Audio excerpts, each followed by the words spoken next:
Assalamu alaikum wa rahmatullahi wa barakatuh. Bismillah ar-Rahman ar-Rahim.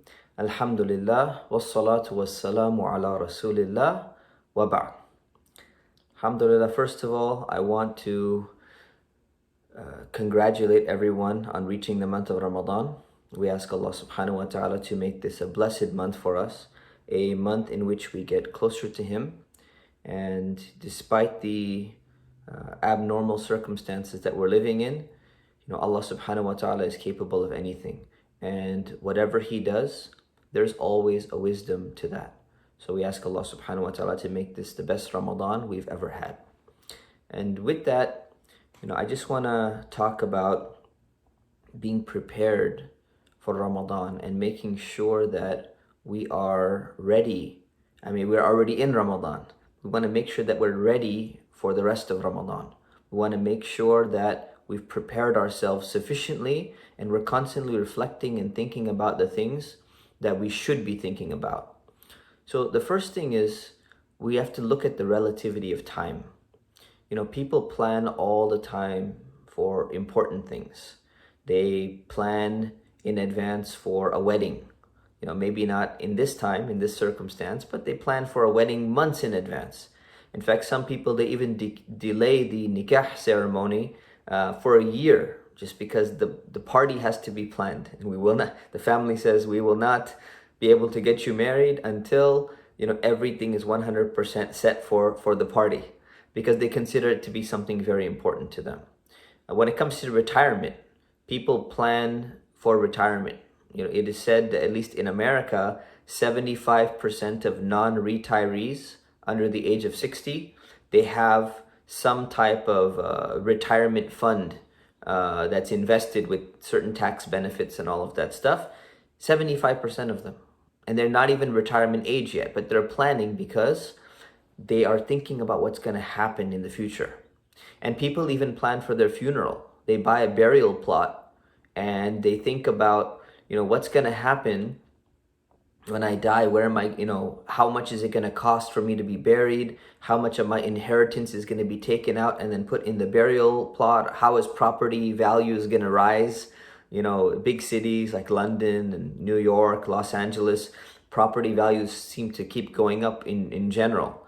So people plan for all of those things. And unfortunately, a lot of us are guilty of not properly planning for the month of Ramadan. Right? Ramadan is already here, and sometimes it almost feels like it just came so quickly.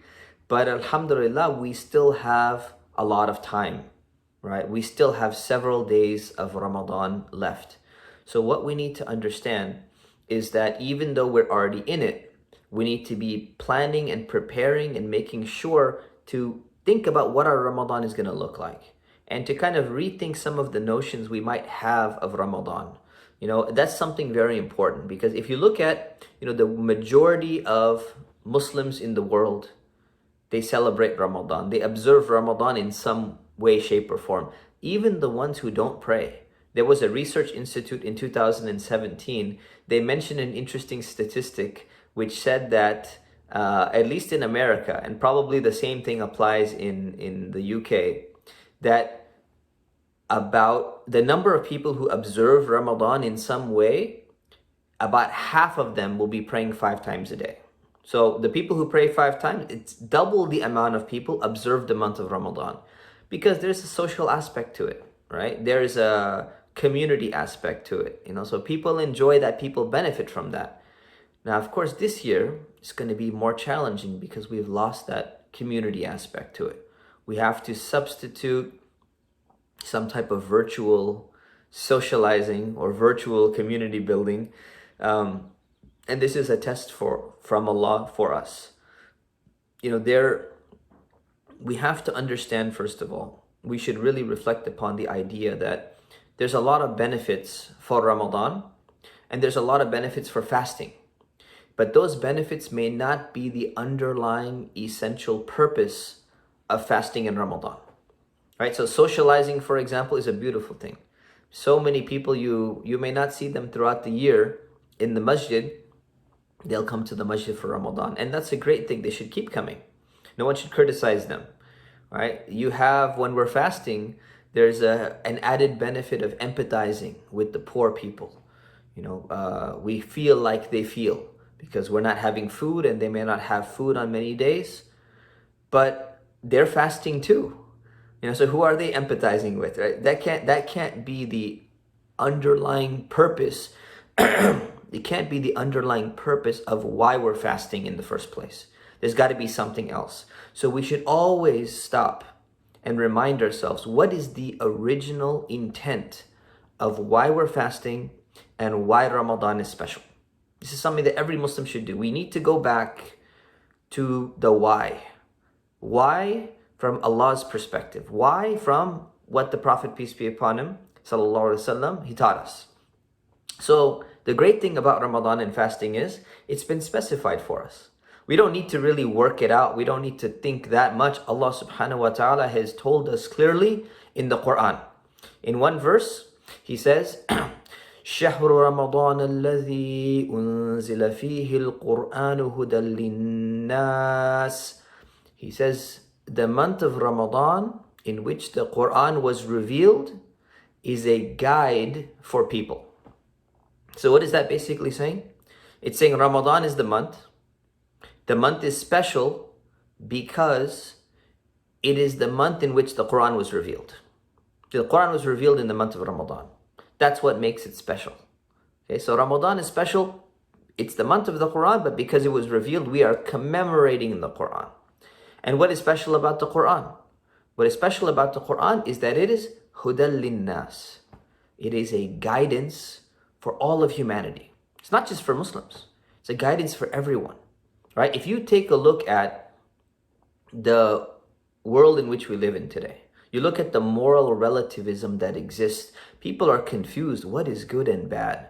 What is good and evil? What is just and what is injustice? When people are launching wars in different parts of the world, they're always giving some type of just cause, and people are confused. Is this valid? Is this right? Or do we need these resources? Do we need this oil that we're invading another country for? There's even confusion with the propaganda. It leads to confusion in the minds of people. People are confused about such basic things like gender. Are human beings, are they male and female, or is there some type of hybrid? Is there some type of people who don't have gender? I mean, this type of rhetoric now is being propagated throughout the world. People are confused about mind-altering drugs. Should we legalize, marijuana? And should we legalize this? And should we, is it going to be beneficial for our taxes? We can get more tax and then help more poor people who probably ended up doing the drugs and ruining their lives anyways. People are confused about what is right and wrong in society, and it's hard for them to figure out what's good and what's bad. And that's why the Quran says it is a hudal linnas. It is a guidebook for all people. When anyone is confused about something, go back to the Quran. And this is for Muslims and non-Muslims. People need basic guidance about how human beings should be living their lives. So the Quran is special because it is that guidebook. Ramadan is special because it is the month of the Quran in which it was revealed. And then he says, وَبَيِّنَاتٍ مِّنَ الْهُدَى وَالْفُرْقَانِ. And there are clear signs of guidance. There are clear proofs of guidance. وَالْفُرْقَانِ. And the Quran is that distinguishing fact, is that distinguishing criteria, what differentiates between right and wrong. And people need that in their lives, and that's what the Quran is. And then Allah says, فَمَنْ شَهِدَ مِنْكُمُ الشَّهْرَ فَلْيَصُمْ. Says, whoever amongst you, any one of you witnesses the month, any one of you reaches the month, you're living in this month, then you fast. Make sure that person fasts. So Allah's telling you, you're fasting in Ramadan because Ramadan is special. Ramadan is special because the Quran is a guidebook that people need, and we're commemorating and celebrating that guidance. And that's something beautiful. That's something that we as Muslims need to adjust our mentality to. Sometimes people, they complain. Say, Islam, religion, they use religion in general. Religion, so many rules, and it's burdensome, it's cumbersome, and why can't I just do whatever I want? When we understand that we need guidance on complex things. When a device comes with an instruction manual, a complex device teaches you how to use that device. and it's coming from the people who designed it. They know all the little hidden features and how it should be used properly and what you could possibly do to break it. If you don't maintain it this way, if you don't clean it, if you don't oil it, it could break.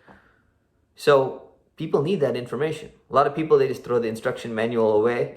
They buy a new coffee machine, or they buy maybe a computer. They don't think about what drain there's going to be on the battery. They don't think about what type of cleaning needs to be done regularly. You buy a car, you don't think about what type of gasoline, or I think petrol, as they say in the UK, that you need to put in. Is it going to be unleaded? Is it going to be diesel? What are you supposed to put in there? You need to know the certain specifications.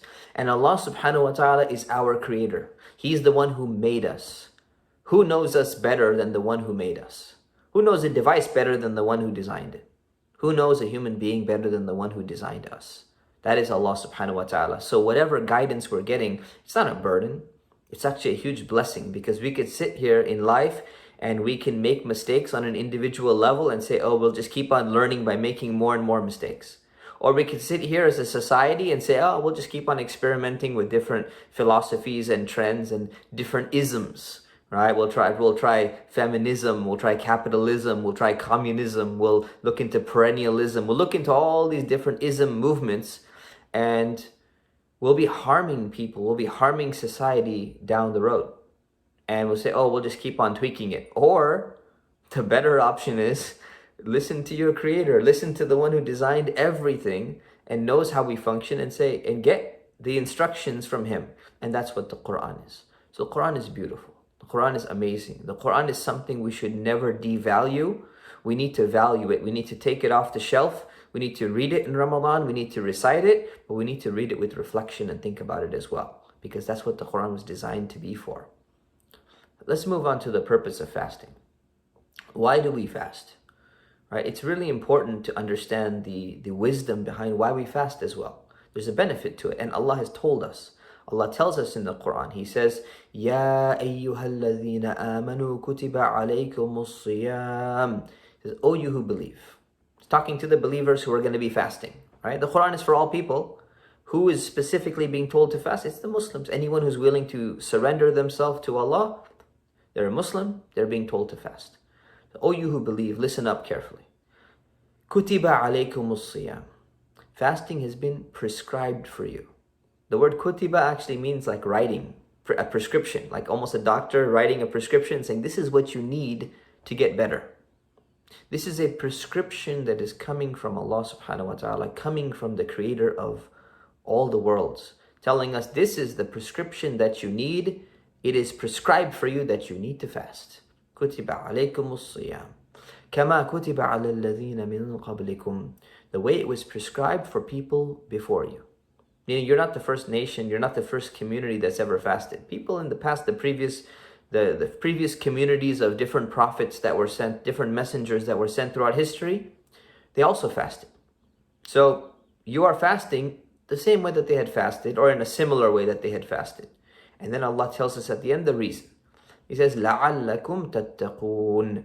So that you might become mindful of Allah. You might become mindful of God. You might get God consciousness, right? And what does that mean to be, this term mindfulness is kind of a trendy word nowadays. People are talking about being more mindful. People are being distracted with technology, distracted at work, with so many other things.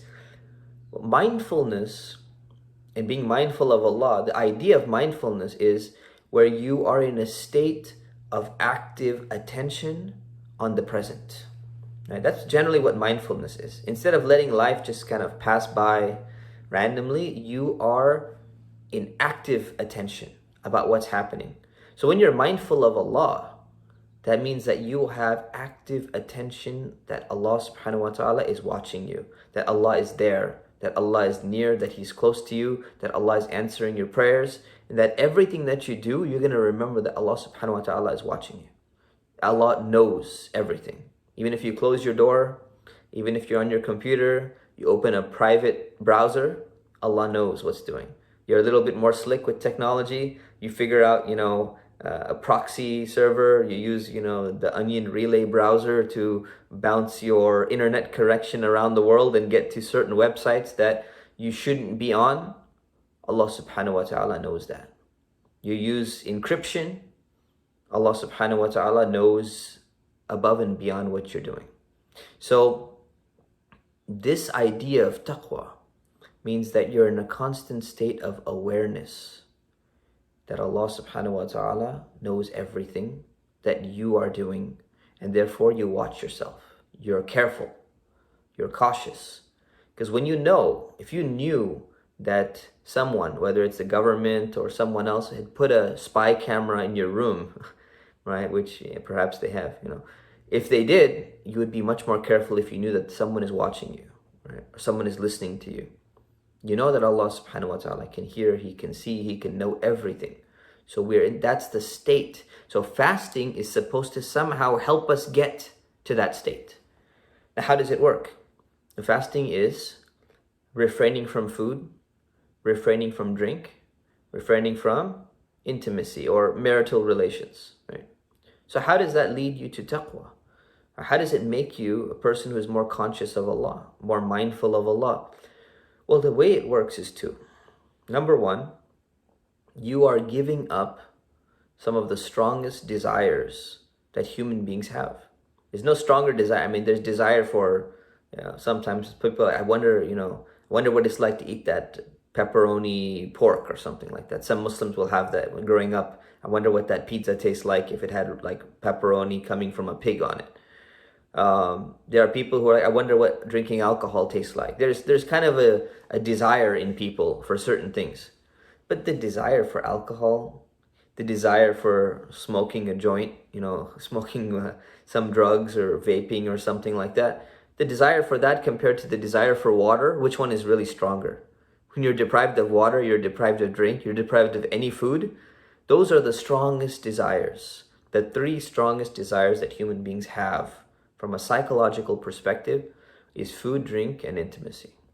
Right? That is what people crave. That is built within us. And when we give that up voluntarily throughout the day, every day in the month of Ramadan, it teaches us a level of self-control. And when we get a level of self-control, if we can get away from water, if we can refrain from drinking water in the summer, in long days in Ramadan, then we can we have enough control to resist the easier, lesser temptation of drinking alcohol, smoking marijuana, of whatever else it may be. We're able to resist that. So that's the beauty of fasting. It gets us into a discipline program. It heightens our level of self-discipline and self-control. And also, it makes us accustomed to discomfort. No one is really comfortable when they're fasting. You're not supposed to really be comfortable. It's not so overbearingly difficult either, but it's not designed to be comfortable. That's not the purpose of fasting. It's designed that your stomach growls a little bit. It's designed that your mouth gets a little bit dry. That's part of it. That's just the way that it works. And we have to understand that, in its proper, in the way that it's supposed to be understood. So when we get that, there's some level of discomfort.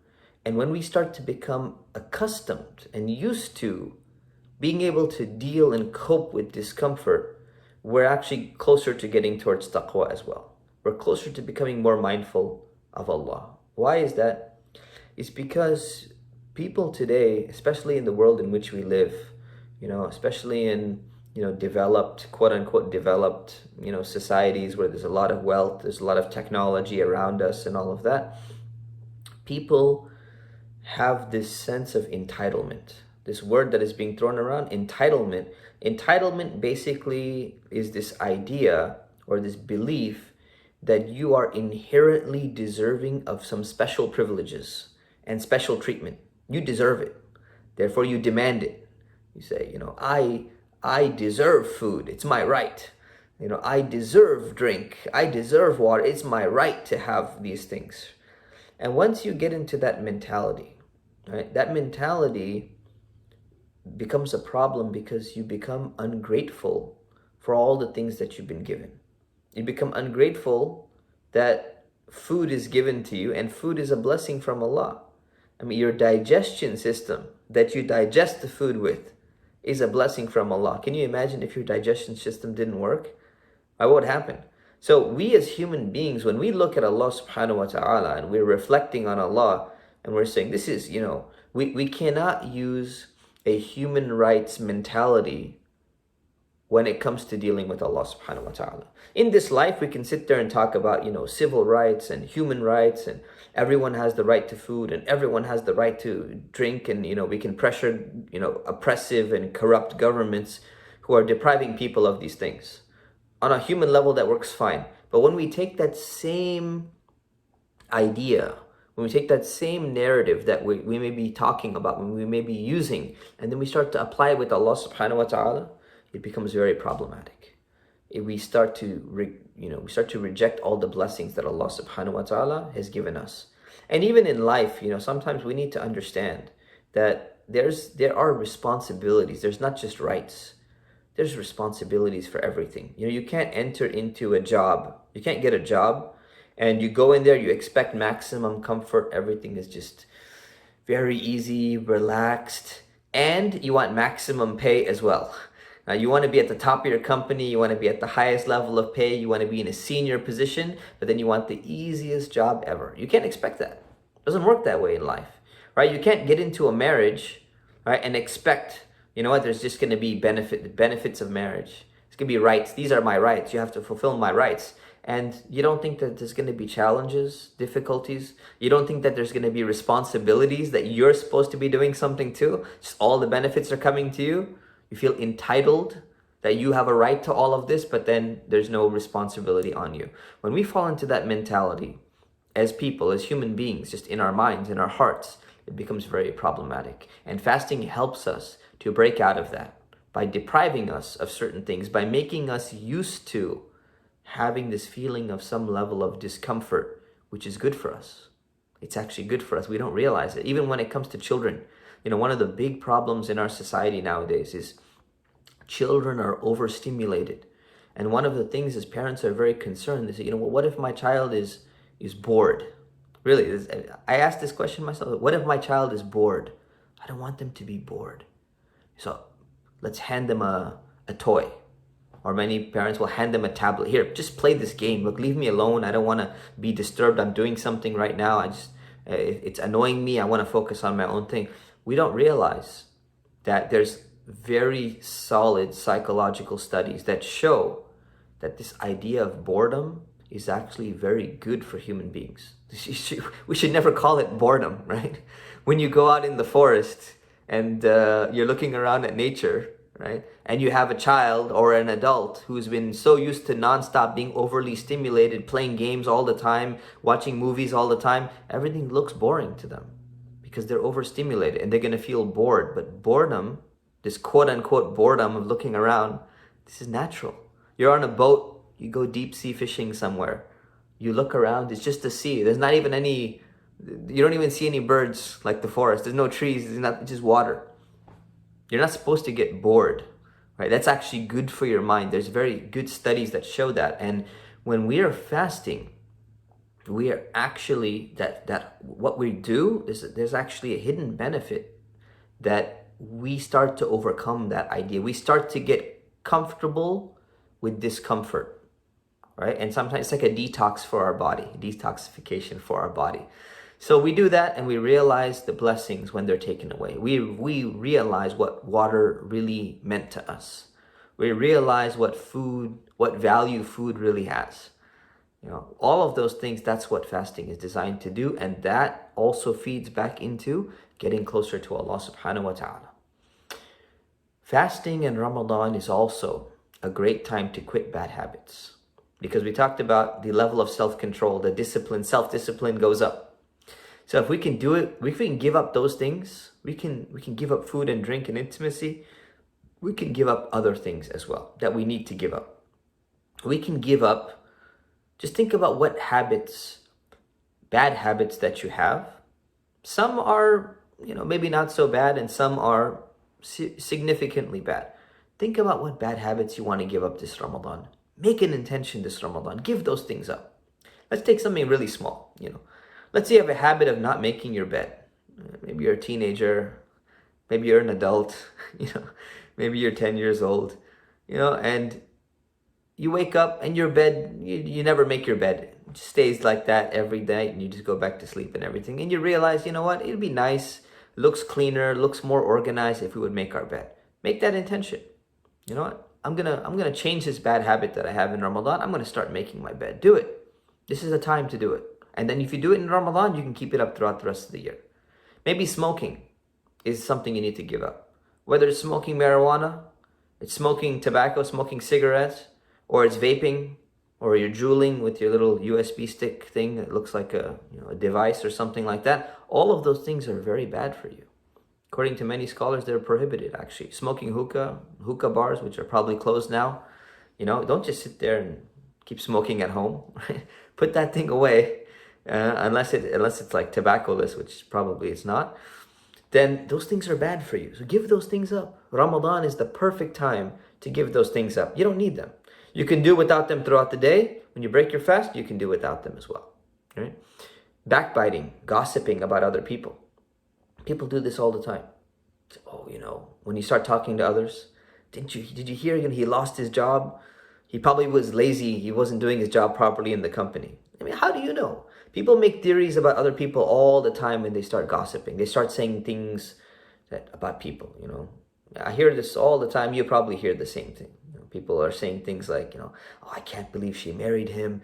She probably just married him for his money. Or, he probably married her because of this, and all sorts of things. Why people get married, why people get divorced, why people get a job, why people lose their job, why people have problems in their family. People make up all these theories and they have absolutely no idea what's really going on in that person's life.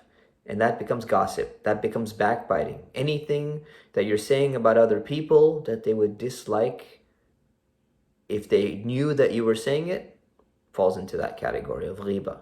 It's a very serious sin. So this is a great opportunity to give that up in Ramadan as well. And maybe the last thing I can reflect upon is foul language. This is a huge problem.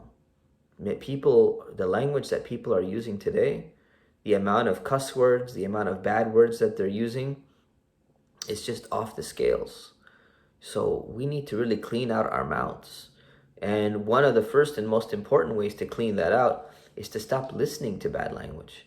If you're listening to songs, you're watching movies, you're watching TV shows that contain all of these lyrics, then what's going to happen? It's going to go into your ears, it goes into your mind, from your mind, it goes down into your heart. And whatever's in your heart is eventually going to come out on your tongue. Whether you intend it or you don't intend it, your mind becomes messed up, your heart becomes messed up. Give up that foul language. Give up those bad words. Substitute them for some clean words. You can still express your frustration by using more respectable words, right? That's what Islam teaches us. So this month of Ramadan, I think it's really important that we need to look at it from the perspective of, it's like a boot camp almost. There's a lot of exercise companies, a lot of fitness companies. They are promoting this idea of, you come in here and we're going to put you in a boot camp and we're going to make you, we're going to get you in shape. We're going to put you on a special diet. We're going to make you do push-ups and we're going to make you do your pull-ups and you're going to be doing squats and planks and all sorts of things. And we're going to get you in shape. We're going to do it the hard way because you need this. And what a lot of people, they'll sign up for those things because they're like, I need to get it all in. I need to get all my excuses out the door. I need to go in 100%. Right? So imagine Ramadan is like this 30-day boot camp. It's a 1-month boot camp. You come in here and you have certain goals. It's designed for you to do those things. So the first thing you should do is make the intention, the niyyah. Make the intention to change yourself this Ramadan. That is the most important thing. Don't be the same person when you come out of Ramadan as you came into Ramadan. You're supposed to be a better person. You're supposed to be closer to Allah subhanahu wa ta'ala. You should have more acts and deeds, acts of worship that you have accomplished and that you have done. It's very important to do that. And it's important to also understand that they say it takes 30 days to make a habit or to break a habit. Like there needs to be a level of consistency. Some people with New Year's resolutions and stuff, they start and then they quickly, fall off. They can't keep up with those things. So if it takes 30 days to make a good habit, you can make some good habits this Ramadan. 30 days to break a bad habit, you can break those bad habits this Ramadan, inshallah ta'ala. So start with Quran. If you've not been reading any Quran throughout the entire year, read a little bit every single day. Whether that's reading just half a page, just read a few verses, be consistent. Or if you're reading Quran throughout the year, read more in Ramadan. If it's a page, it may be a juz. It may be 3 sections, 60 pages of the Quran. Whatever, you can handle, but you can handle consistently throughout the month of Ramadan. And understand that whatever you do in Ramadan, it's not permanent. It's not designed to be permanent. It's something that you will cut down after the month of Ramadan, but it should not disappear after Ramadan, right? It's not like, I'm going to read 1 juz of the Quran every single day in Ramadan. And then after Ramadan is done, I go from 1 juz to 0. No, it should go to 1 juz to half a juz, or 1 juz to a quarter of a juz, 5 pages. So from 20 pages to 5 pages, or 20 pages to 10 pages, or even 1 page. But you got to keep something up after Ramadan is over. And that's very, very important. That's something that really we should think about, we should reflect upon. So whatever you add into your schedule, reading tafsir, reflecting on the Quran is very important. At least read the translation. There's many people who've never even read part of the translation of the Quran. And that's something very sad. There are people who've been praying, they've been Muslim, they're praying in Arabic for 50 years. They say, Alhamdulillah, Rabbil Alameen, Ar-Rahman Ar-Rahim, Maliki Yawmiddin, but they don't know what it means. They're reading At-Tahiyyatu Lillahi was-Salawat, and they don't know what even the basic meaning of that is. And that can be easily, resolved in an hour. You can just read the translation. There's a book, it's even a book I wrote, it's online, you can find it. It's called How to Pray by Mustafa Umar. There's a translation part. You can just read the translation and the basic meaning of what we say in prayer. It wouldn't take you more than half an hour, probably not even that long, right? And we should, the Quran, we should read it in Arabic. We should read it with proper tajweed if we can learn that. We should read it in a melodious voice, but we should also read the translation. In addition to the translation, we should read it with meaning. I've met so many non-Muslims who, most of them became Muslim afterwards, but they come and they say, what? I've been reading the Quran, I've been studying the Quran for years. Some of them say, I've read the whole Quran cover to cover in English translation. I read it 7 times, been taking notes and asking questions and everything. And then they come in and they're like, and now I'm ready to declare that I'm Muslim. This is people, they're not even Muslim and they're reading the entire Quran. People who are Muslim already, who acknowledge, who accept Allah and His Messenger, they should be reading the Quran with some level of understanding. Everyone has their own capacity, but try, put some effort, put some time in. Try to read it with some level of understanding. Number 2 is this Ramadan, this boot camp, really clear your schedule. Try to avoid doing all the other things that that be taking up your time. All the time thieves that you have, eliminate them. All right? Buy all your, don't go to the grocery store, more than you have to. Go load up on all your groceries so you don't have to go to the grocery store anymore, right? Log out of some systems that are taking up your time. Right? Some projects you have, you can delay them until after Ramadan. Delay those projects. Do them later. You don't have to take them now. Ramadan is right now is the time to focus on Ramadan specifically. Ramadan should be the number 1 priority. Make that the number 1 priority. Number 3, when it comes to television, social media, all the apps on your phone that are distracting you, try and figure out what is taking up most of your time and put it on pause. You can deal with it later. You can look at it later. Unless you're watching Islamic lectures, of course, through those things, then just keep that aspect and cut out the rest of it. Another thing you may want to do is change your friends for a month, right? Think about if you have friends that are a bad influence on you, this is an opportunity. Make that change. Basically think about all the things you need in your life to change, to become a better person, to become a better Muslim, to become a better servant of Allah subhanahu wa ta'ala, and to get closer to Allah. What you should be doing is you should take that and you should write a program, make a program, write those things down and say, I'm going to do this. I want to achieve this. Make sure it's doable, but write it down and then just look at yourself. Are you accomplishing these things? Are you doing those things? Maybe tell somebody about your goals. If you tell people about your goals, it helps with accountability. Someone can check in on you, you can stay firm and all of that, right? Make some to-do lists, make a detailed calendar. Do what works for you. Do what is going to benefit you the most. So let us make dua. Let us pray.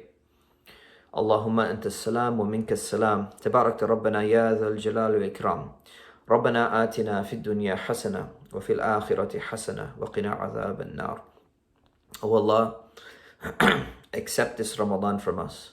Oh Allah, help this Ramadan to be the best Ramadan and help us to be fully rewarded for all of our fasting, for all of our prayers that we are doing.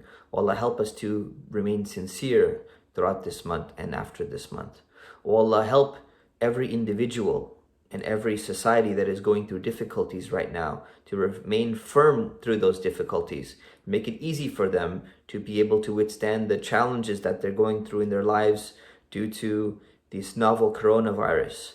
Oh Allah, make it easy for them in every aspect of their lives. Oh Allah, help every family that is going through struggles to rectify their problems and become a stronger family and a stronger unit. Oh Allah, help every person who is struggling to become a good Muslim, to get closer to you. Oh Allah, help everyone who is experiencing doubts about certain things in Islam to wash away those doubts. Oh Allah, help everyone who's trying to get married and finding difficulty. Oh Allah, make it easy for them to get married. Oh Allah, those people who are going through difficulties in their marriages and in their family relationships, oh Allah, make it easy for them to rectify and resolve those relationships so they become stronger and become better for society. Oh Allah, bring peace and justice to our community and to our world. Remove those tyrants and oppressors who are in positions of power and replace them with just and fair leaders in positions of authority so that there will be peace and justice for those people who are being oppressed throughout the world. Oh Allah, help remove the hatred, help remove the animosity, help remove the fear that people have about the religion of Islam, and do not allow people who are spreading propaganda to degrade Islam or to get the upper hand in some way over your deen, over your religion. O Allah, open the hearts and minds of people to understand what the true message of Islam is.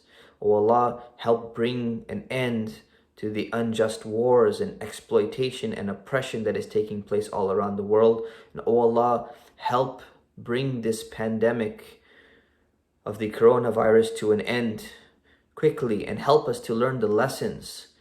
Help us to reconnect with you. Help us to learn what we were supposed to learn and do what we were supposed to do as a result of this test that you have sent to us.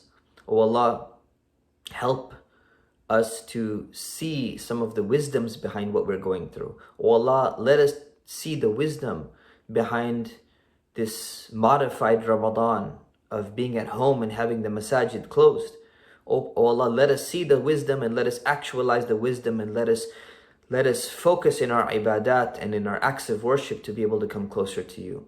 O Allah, restore your holy house, the Kaaba. Open it up soon so that people, Muslims and believers, can benefit from visiting your holy house and we can continue the acts of worship of Umrah and Hajj. O Allah, you are the knowing, you are the aware, you are the wise. You know when that time is right. You know when it is the right time to have these things open. O Allah, put contentment in our hearts.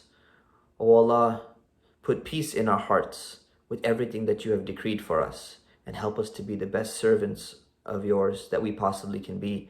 Ameen. Subhana rabbika rabbil izzati amma yasifun wa salamun ala al-mursaleen walhamdulillahi rabbil alameen.